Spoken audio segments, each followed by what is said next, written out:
Hi, parents, and welcome to Ask a Counselor. Today, we are going to be talking about what to do if you feel like your kids are lying to you. So, this is a very interesting topic, and I look forward to getting into it with you. Let's go. Of course, a little bit about me before we get started. My name is Erica Whitfield, and I'm the founder of Positive Development LLC, which is a counseling practice for creative, gifted, and high performing kids. I am a licensed mental health counselor, board certified in telemental health, and have over 10 years of experience working with children and adolescents, and also the parent of a high performing child. All right, and these are just a few pictures of our office here. If you haven't been to our office yet to see us, this is where we do most of our counseling. And I always have to give a little shout out to our current intern team, Sydney, Desiree, and Matthew. These individuals really make the counseling magic happen at the practice. So I'm so happy to have them with me in the office. All right, let's get right into our training. What to do when your kids are lying to you. You suspect that they are not telling the truth. So we're going to start with a little story. So there was a kindergartner and she made a bad grade on a test. So, and it was a low grade. It was beyond like an acceptable F. It was like a really, really bad F, like a 20. And she was so upset that she couldn't tell her parents. So she took that F and she hid it underneath her bed. And she hid it there until her conscience just became so heavy that she had to just whip that paper right out like a week later and show her parents and say, oh, I made this mistake. I'm so sorry. Please forgive me. May I still be your child? And this was done because this kindergartner was so scared of not being perfect, so scared of making a mistake, so scared of what might happen if it was discovered that she made a mistake and then tried to cover it up. So she was terrified. And who might that kindergartner be? It was me, of course. So, as a high performing student in the past, a high performing child myself, I completely understand what it's like to have a lot of pressure on you, to always be performing at your best, and what it feels like when you miss the mark, you made a mistake, or you didn't do your best. And so we're going to talk about why a lot of our creative and high performing kids lie and what we as parents can do to be supportive of them so that they're more likely to take ownership of their mistakes and recover from them versus feel like they have to be ashamed or hide those mistakes.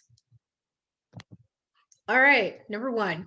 So, one reason we kind of just talked about this right now. One main reason that a lot of our kids lie is because they may feel like they have to do everything perfectly. So, a lot of our gifted kids have very high standards, or maybe they have high standards that are placed onto them and they feel like there's no room for error. So, they can either be in denial or they can really freak out if they make a mistake because there's this expectation that they don't make mistakes. They should be these perfect robots that never do anything wrong. Okay, also, they have established these reputations for excellence. So, when you have a reputation for being able to do something really well, whether that's sports or grades or art or music, whatever that is, it can be very embarrassing when you don't perform up to that reputation that you have built. And it may also feel like that reputation is being threatened. And then finally, those feelings. There's all kinds of feelings that come into play here when you're putting these unrealistic expectations on yourself to be perfect. Shame, embarrassment, fear. What if people think I'm a phony? What if people don't think that I'm really good as they thought I was? And so there's that intense fear of showing your mistakes and owning up to them because you feel like there's just this expectation that you have to do everything right. And so that's one reason that we see a lot of kids lie. So, what can we as parents do about this? Okay, the first thing is always to just stay calm. Panicking usually makes everything worse. So my tips to you are take some alone time to just process what has happened, because it can even throw you off as a parent to see that your perfect child or your child who usually performs very well made an error. That can be hard to process, especially if it's a really big mistake. So take some time to yourself and think about, what does this mean to you? Uh, what do you want to do about this? What kind of conversation do you want to have with your kid? How do you want to approach this situation in the best possible way? So get your mind right first before you even think about going to your child. Get your emotions in check before you go to them, because you want to present as being very self-regulated, because you staying calm is going to keep them calm, and you're more likely to have a healthier conversation. Okay, schedule a time to talk with your child. So, just like you need time to process what's happened, give your kids some time to process the fact that you know what's happened, that you know that they made a mistake and now it has to be dealt with. Try to pick a time that's respectful of both of you. If you know your kid has a lot going on, they still need their downtime in the midst of knowing that a mistake has been made and we have to deal with this. So pick a time that works best for both of you, that you can come and be your best selves before you have this conversation. You don't want to pick a time where you're rushed. You don't really have time to talk things out. You don't want to pick a time like early in the morning where you have to wake them up and they're cranky, or late at night and they just want to like decompress after the day. Pick a mutually good time for both of you. Write out bullet points of what you would like to discuss. So these conversations, when mistakes are made, your child did something that they were not supposed to do, they stepped outside the boundaries, these conversations can turn sour very quickly if you don't have a focus on the main messages that you're trying to get across. So write out some bullet points to yourself, have them right there in front of you on a piece of paper. Okay, so I want to talk about this first, and I want to move into this, and so on. And encourage your kid to do the same thing. Give your kids a chance to speak up for themselves and say, hey, I'm going to put a little list together of the main things I want to talk about. If you want to do the same thing, I totally encourage you to do that. And then we can both stay on track with the main points that we're trying to make to each other. Ask your kids what they did right and then what they could have improved on. So this will blow your kids' minds away, because what they're going to say is, oh my gosh, I made this big mistake, but my parents are asking me to think about what I did do right in the situation. And that's really cool, because they get to save face a little bit and maybe say, yeah, I did something irresponsible, but I still did a few things right in this decision. It could have been a lot worse. I did keep myself safe by doing this. I did make a good decision when I decided to do that, even though overall it wasn't the best outcome. So, and it helps them to realize, like, you still were able to do some good things, even though we didn't have the overall positive outcome that we wanted here. Okay, and then you go back and say, all right, now what do you think you could have improved on? And get them to come up with some different solutions that may have been able to be proactive and that mistake not happening. So this is cool, because again, they'll get to save some face and they'll get a little praise, even though you're having a really hard conversation with them, and they'll get to think of their own alternatives of what they could have done better, versus you just lecturing them, shaming them, or telling them what they could have done better. And then finally, monitor your body language and verbal tone. This is huge, because kids are not paying attention to the words as much as they are your facial expressions and the tone of your voice. Do you sound mean? Do you sound aggressive? Do you sound upset? Because if you do, that's all that's going to come through to them. So make yourself, calm. You might want to lower your verbal tone. You may want to slow down a little bit when you're talking. And if it gets heated to the point where you get upset, call a break. Say, I need to take a little break right now. I need to go do my own breathing. Let's come back in 5 or 10 minutes and pick this back up. Let's go to the number 2 reason why we see a lot of our kids lie. Okay, they lack the skills to problem solve and discover alternative solutions. So, when you're younger, under the age of 25, really, you've got an underdeveloped frontal lobe. And this frontal lobe is in charge of your executive functioning. What does all that mean? It means that this part right here, the part that's supposed to help you make the best decisions, isn't even really operating at full capacity yet. So a lot of kids feel like there's only one way to get something done. And then if something goes wrong with that plan, everything's over. Okay, now the plan's ruined. Now I've got to maybe cover up my mistakes. There's nothing else I can do to solve this issue. So I've got to lie about it. I've just got to pretend like this thing didn't happen. So that's another reason if they feel like there's just one path to accomplish something. Another reason is they have difficulty pivoting when something unexpected happens. And that goes back to that one track thinking. If I feel like there's only one way to accomplish something and I mess that way up, well, what do I do now? Well, now my hands are tied. I'm backed into a corner. I'm scared. I'm afraid. And now I've got to lie about it. And then they cannot find the value in mistakes or errors. So one of my favorite stories about mistakes and errors is that potato chip story. Okay, don't, if you're a historian and you have better details about the story and I totally butcher it, forgive me, correct me, send me an email so I can tell it right. But to the best of my knowledge, the potato chip was developed because a chef in a restaurant was serving a customer, and the customer was upset because his potato wedges were just too thick. He didn't like that. And so he sent it back and he said, I'm going to slice those potato chips really thin. So this customer will now like my potato wedges. So he sends it back. The customer says, no, it's still too thick. Send it back again. And so the chef got angry at that point and said, I'm going to slice these potatoes so thin and I'm going to show him.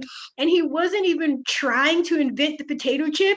It just happened out of like his anger against this customer. And so, yeah, we could have said, gosh, chef, you need to calm down, take a chill pill, just give the customer what he wants. But his anger, which might have been looked at as a bad thing, actually led to the invention of a potato chip. So it's cool if you can even help your kids link the mistake they made into how that can actually contribute to a success. So maybe the original plan isn't in play anymore, but because of this mistake, now we can pivot into a new plan that might even be cooler than the original plan. What if our mistake actually got us closer to our success? And so then we realize that this game of life is a win-win situation.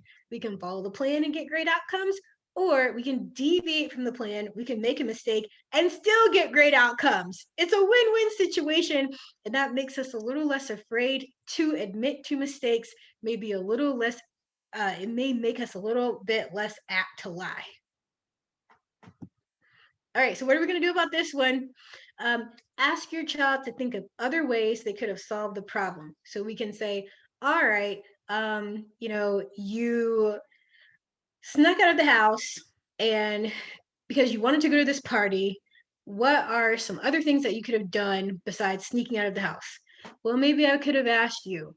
Well, maybe I could have got some friends together and you would have been okay if I went with a group of friends. Well, maybe I could have just picked something else to do because I know you would have said no to the party. So get them to think about other things that they could have done besides that choice that they made that they felt like they had to lie about later. The second thing on here is help them think of 3 to 5 different things that could happen based on these choices that they create.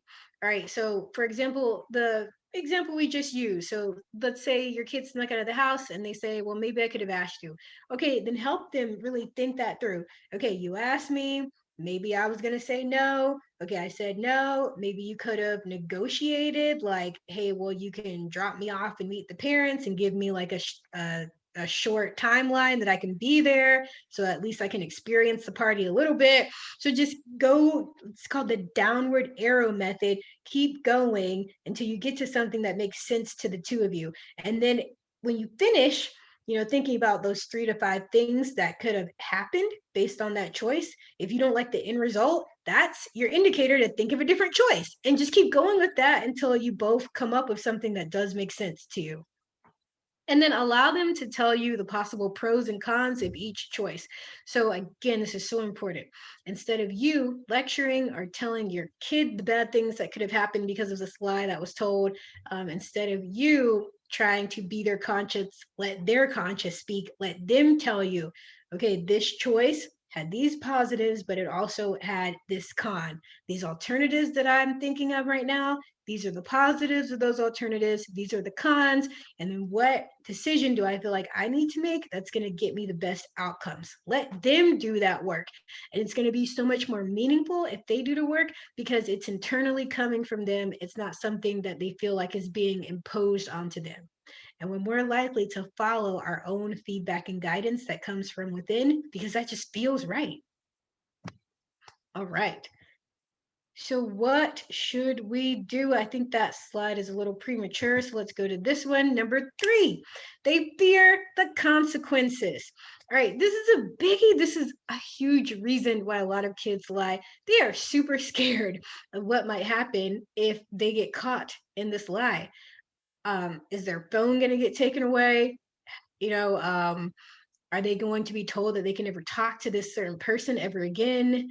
Are they just going to get super embarrassed? Do they feel like you're going to tell all of their family members and all of their friends? There's a lot of different things that kids fear, and so they will lie because they just don't want to have to deal with all of that. Sometimes they lie out of convenience. Sometimes they don't want to hear lecturing and nagging, and so it's easier for them to just say, "Oh yeah, I did it. I did those chores. Oh yeah, I did that homework," because it's just easier to really put you at bay than to have to hear what has to come if they admit to the truth. All right, they may fear being judged or misunderstood. And this is huge because a lot of kids get judged for doing very developmentally appropriate things, parents. And I know you don't want to hear that, but it's true. So oftentimes I hear about maybe a person having a relationship that they formed online. Maybe they shared some inappropriate words in a text message. Maybe a picture was sent, and yes, we want to make sure our kids stay safe. And yes, we need to constantly be talking to them about the dangers of doing things like that. But shaming them, judging them, only puts them deeper into this mindset of them feeling like they have to hide it and cover it up because they feel like they're not going to be accepted and they feel like they're going to be harshly judged, seen as bad people. Okay, so make sure that you are. Well, we'll talk about what to do when we get to the what to do slide. But that's another reason why kids lie: being judged or feeling misunderstood. And then finally, they believe that they will never be trusted again in the future. So how many times have we as parents taken that phone and not given any kind of indicator of when our kids are going to get it back? Or we've said you can't go anywhere, and we don't give them any kind of further input about like when they're going to get their privileges back. And from a parent side, totally understandable. You're probably really ticked off about what your kid did and the fact that they lied to you. From a kid's standpoint, they don't want to get caught making a mistake or an error, and that's why they'll lie because they don't want to be in a situation where they don't know when they're going to get their things back or when they're going to be trusted again. So again, they will avoid and tell lies. Okay, so what you can do here is communicate consequences clearly and measurably. Okay, so this thing happened, I caught you in a lie, and I'm going to take your phone for 2 weeks. And then that way, at least they have a glimmer of hope of when they're going to get their stuff back. This is super important because if you take a kid's incentives away for too long, they will learn how to live without that incentive. And then the incentive dies. And it's very dangerous when an incentive dies because then you've lost anything that was actually motivating your child to engage in the behaviors that you wanted them to engage in. So that's a biggie. Let them know how long the consequence is going to last. Avoid excessive or vague consequences. And then I even recommend having consequences clearly set out. With my kid, we did a chart and we have these are the green behaviors, things that you do that I'm going to praise you for. They're awesome. Yellow behaviors, these are things that I really don't like that you do, but I'm not going to make a big deal out of it. I'm going to talk to you about it, give you a little warning, make sure it doesn't get worse. And then red behaviors are, oh no, that's totally inappropriate. Redirect, consequence if you don't fix that ASAP. And it gives him an idea of the boundaries that he can operate in, what's acceptable, what's not acceptable when he's operating in the area of you know, pushing the limits versus when he's in the no man's zone, inappropriate, we're not going to do this. All right. Our fourth reason here is they may struggle with self-worth. So again, with your high performing kids, your creative kids, your gifted kids, they can feel like their identity has been compromised if they make a mistake. So they're again seen as these people who should be perfect and error-free, and so they may lie to cover up the fact that they made a mistake. They begin to doubt their skill level or intelligence, so it can rattle them too. And if they made an error and they weren't the best, well then who are they now? What is their identity if they're not this perfect individual who always does things right? And finally, they may worry that others may reject them or find them unworthy. So that goes back to that reputation piece. If people know you as being someone who's trustworthy, but now you have been caught in a lie, that can really rattle your self-worth and who you have established yourself to be in the eyes of others. What can we do about this? So we can find ways to praise our kids even after a mistake has been made. So just because they made one mistake doesn't mean that they're not doing a lot of other great things. So pull that out. Talk about the mistake, but then let them know, hey, you're still doing a great job in school with your grades. You're still an awesome kid. You're funny, like this mistake doesn't break you. It's just one thing that happened that you can recover from. Think of smart decisions that they have made in the past. So pull out other things in the past that they did that were smart decisions to give them that boost of confidence, to let them know they're capable of making good decisions. They got this. They just had a little slip up. And then show them unconditional positive regard. That's huge. So I'm not saying let them off the hook.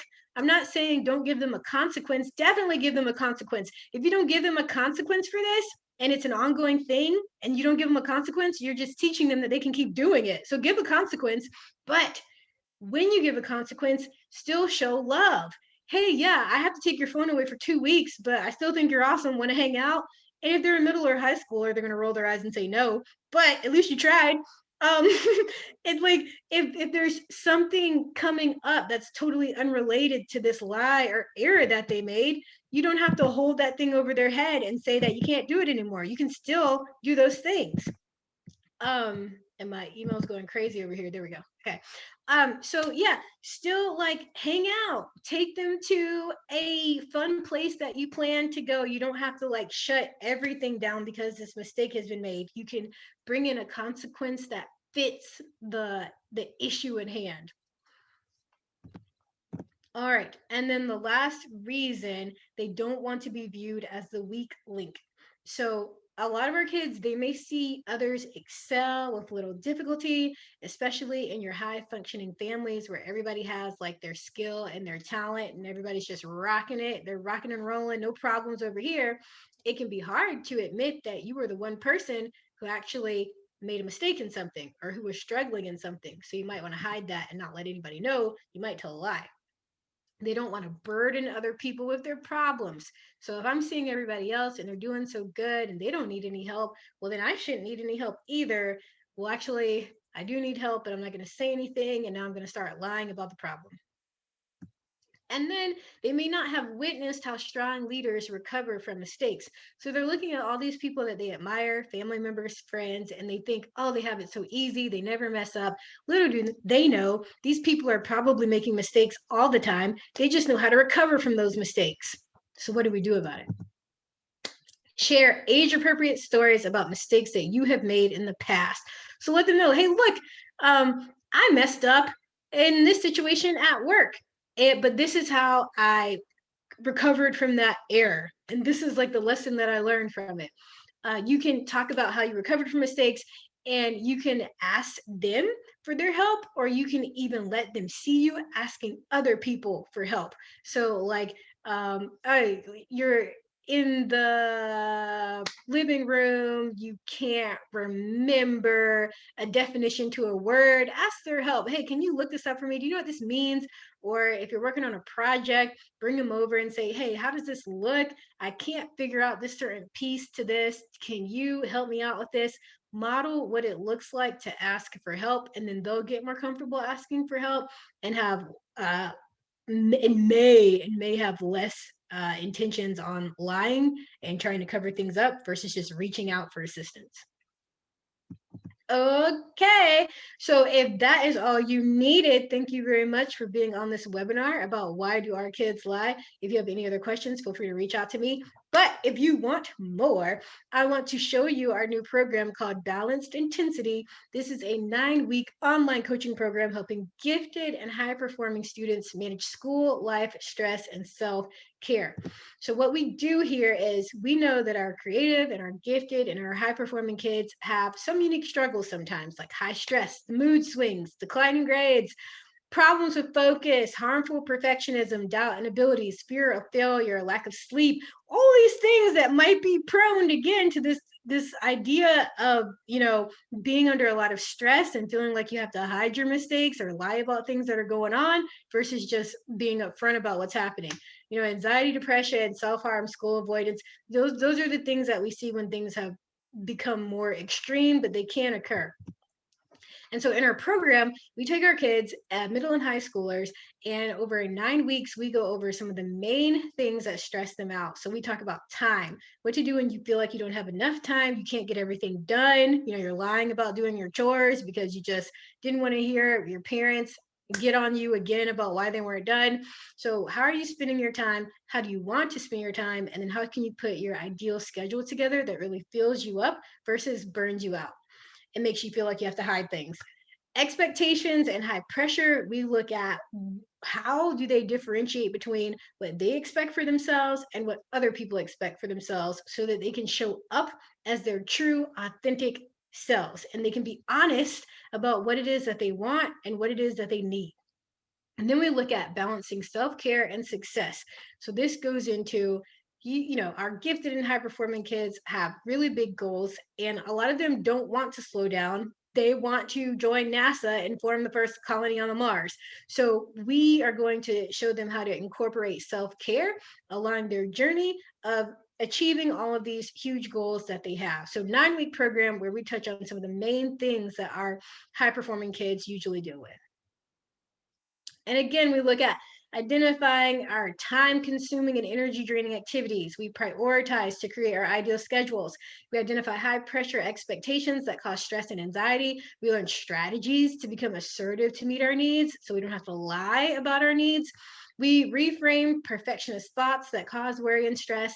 We identify early signs of burnout and we create stress management plans. And finally, we create idea maps so that they can continue to work on their super big goals that they're setting for themselves. And how it works. So your gifted student will meet with a licensed mental health counselor, me, and other gifted students.